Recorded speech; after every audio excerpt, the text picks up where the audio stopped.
Is Wandering Witch: The Journey of Elaina worth your time? Join me and find out. That man and his manga. Hello and welcome to That Man.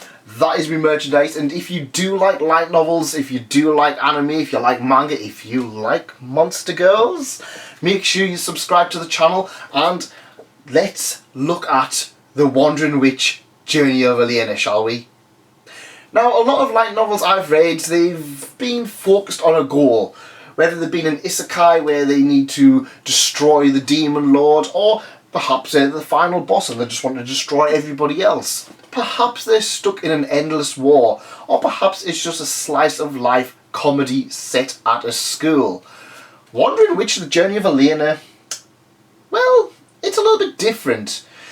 This tells the story of a young witch who just travels from country to country. She stops off for a few years. She doesn't really get involved in the country. She just wants to explore and see what's happening before moving on and adding the story of each country into her book. Now, I know what you guys are thinking. That's, well, that man, I've heard that story.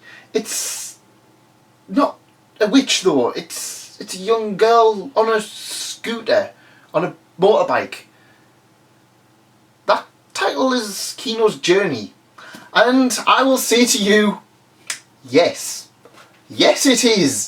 So those of you who love Kino's Journey are going to see a lot of similarities between that and Wandering Witch. For better or for worse, because I'm not going to lie, I love Kino's Journey. Kino's Journey is the title that whenever Seven Seas or anybody asks, what title do you want the most? Kino's Journey is on there, and Wandering Witch is an absolute fantastic stopgap until we get to Kino's Journey. It is a true adventure through and through. Each volume is jam-packed full of mini stories. Usually anywhere from 10 to around 15 short stories, each of them taking up anywhere from a few pages to, well, a few dozen. And it actually works. Elaina gets a small glimpse of each of these countries as she passes through. Sometimes she'll stay for a while, sometimes she'll just stay for a day.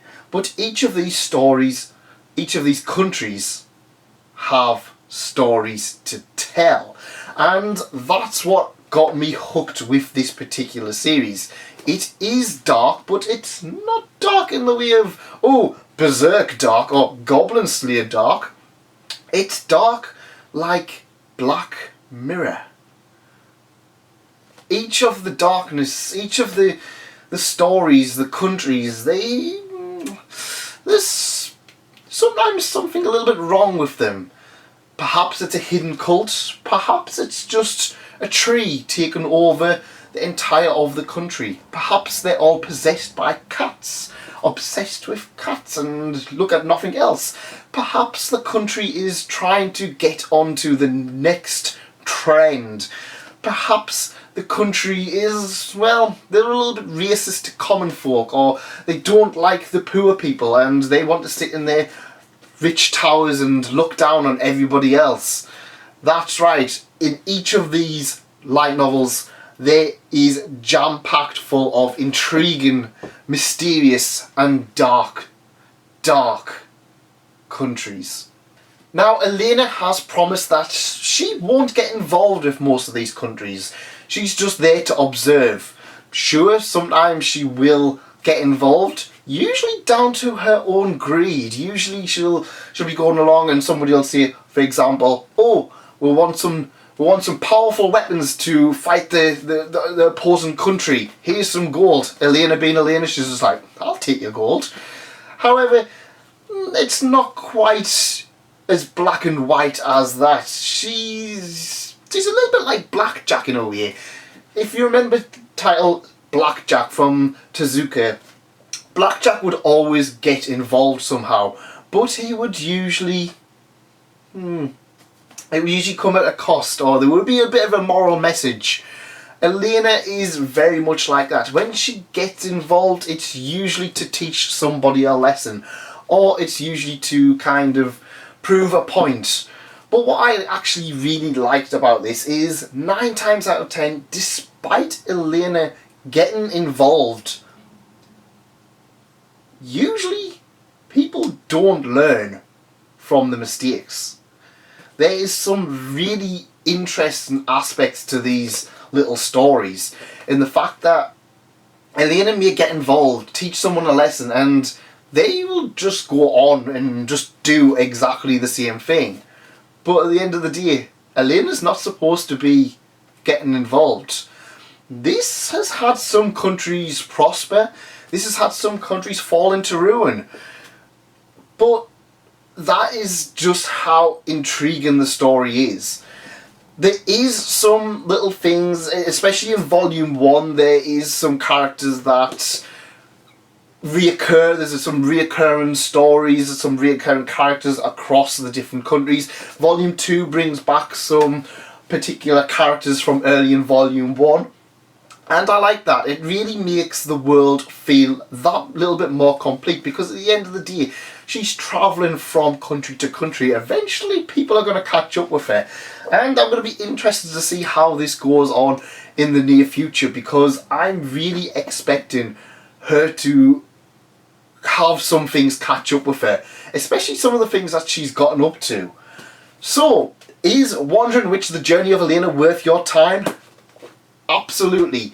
It's not going to be a title that's going to fit for everybody. In fact, when I remember picking up Volume 1, I remember hearing a lot of negative stuff. In fact, I only picked up Volume 1 because it was stupidly dirt cheap. And I was just like, you know what, I'll just read it. I was hooked. I was absolutely amazed by how fun this title was. It's not going to be for everyone. If you like a lot of action, if you like a lot of edgy, dark humour, if you like a lot of gore, you're probably not going to get a huge amount of mileage. But if you are a person who likes to explore huge worlds, if you like the journey, not necessarily the destination, and if you like some things that'll make you think, I would 100% recommend checking out The Wandering Witch: The Journey of Elaina. Now, there is currently an anime, I believe Funimation have it. I've not checked it out to see if it's 100% worth checking out, but if it's anything like these 2 volumes so far, it's something to get excited about. And I really genuinely think it's going to be the dark horse of the anime, especially this season. I don't hear anybody talking about it, but I can safely say from these 2 volumes, you're going to have a lot of fun out of it. But like I said, it's very much Kino's journey, except with a girl on a scooter.